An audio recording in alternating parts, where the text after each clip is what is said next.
Officials from the United States and Japan are holding talks in Tokyo today as they look to iron out their remaining differences over the so-called Trans-Pacific Partnership deal. Some watchers have speculated that recent controversial comments made by a top US official could have been made to butter Tokyo up to ensure negotiations go smoothly. Connie Kim reports. Delegations from the U.S. and Japan are meeting in Tokyo on Thursday for talks over a regional free trade deal, the Trans-Pacific Partnership. The two nations have reportedly reached consensus on some of the most sensitive items, such as automobile and agricultural products, and they're pushing to conclude the talks before Japanese Prime Minister Shinzo Abe's visit to Washington in late April or early May. The TPP meeting is garnering extra attention as it follows some controversial remarks made last week by a senior U.S. official.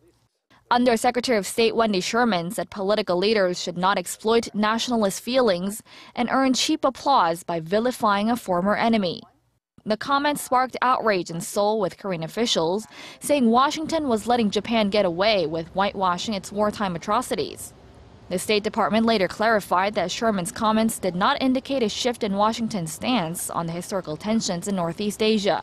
However, pundits point out that the remark comes at a time when the U.S. is trying to strengthen its ties with Tokyo, with the TPP deal near the top of its to-do list. For the U.S., the TPP is an effort to increase its economic influence in the Asia-Pacific region to counter China's growing presence. On the Japanese side, analysts say that by concluding the trade pact, Abe would have a better chance to speak before U.S. Congress during his planned visit to Washington. That possibility is a controversial one, however, as the Japanese leader is expected to promote Japan as a country that has followed a peaceful path since the end of World War II. Adding to concerns, Japan appears to have shifted its stance on its relations with Korea.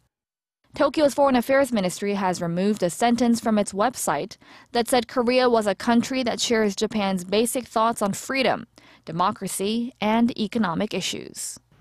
Connie Kim, Arirang News.